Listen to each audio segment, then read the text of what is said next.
Ito na po ang ating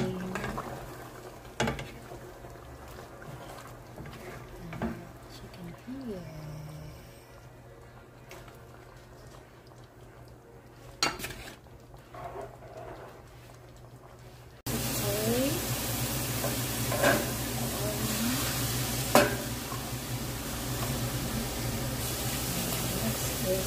Bawang.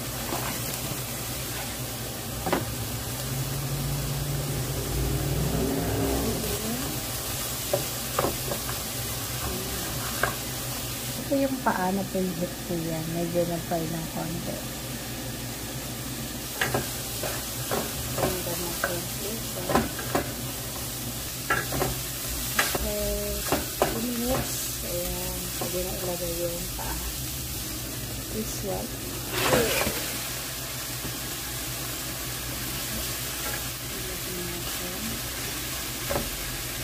Hanggang po natin ang paminta. May lasa na siya.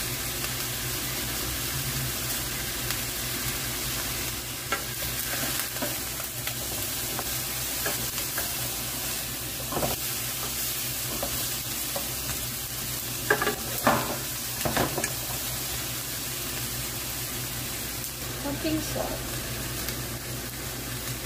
Natin ang water. Mga 1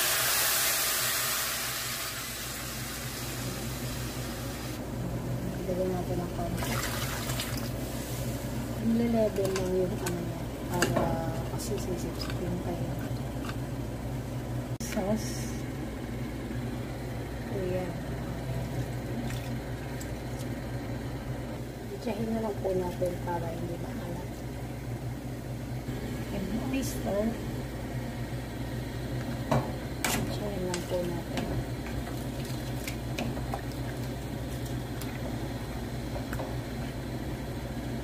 And vinegar. Ito natin haluin. Ang dalawa po. Takpan na po natin. Mga 1 hour. Optional po ang sugar para mag-blend ng lasa. Ang asin and tamis. So, inyo po yan kung gaano karami. Okay.